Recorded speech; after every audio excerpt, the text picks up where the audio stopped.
We return to climate change, but on a very different note.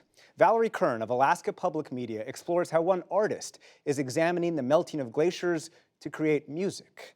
It's part of our ongoing arts and culture coverage, Canvas.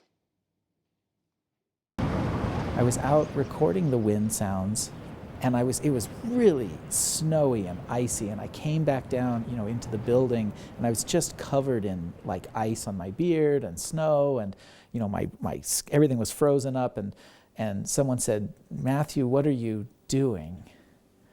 And I said, "I'm composing." Well, I'm a composer and a sound artist and an eco-acoustician. So I work with environmental sounds, and I create music and sound art in dialogue with nature. So I particularly focus on climate change. So, I'm interested in composing music that reflects changes in our climate. And I try to bring attention to that and work with the natural world as a musical instrument. So I'm very often composing with glaciers and with the snow or the wind and things, any way that I can discover how we hear climate change. By thumping it, I hear like the snowbank as a bass drum. Some days I'm out in the mountains listening and recording sounds.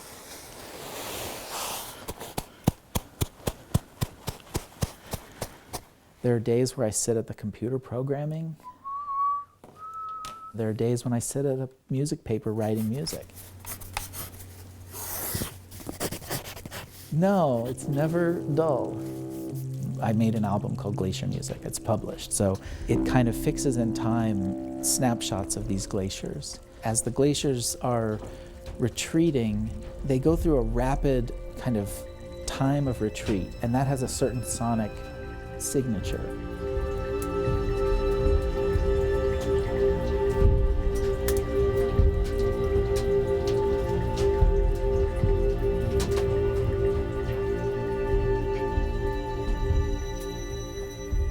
And then the glacier goes through a period of thinning, and you can hear that too, because the water that's thinning comes out of the glacier on the sides and usually makes these rushing rivers along the sides of the glaciers.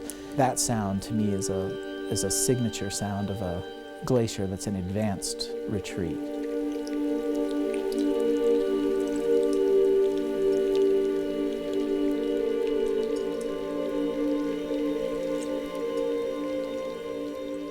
When I was studying music, I was impressed by the sounds of the natural world and, in general, the power and the presence of the Alaskan wilderness.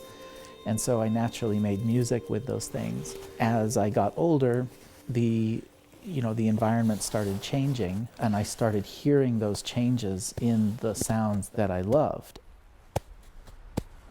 I want people to feel something. If the music is made by a glacier, for example, will we feel more connected to the glaciers and think about them in a different way?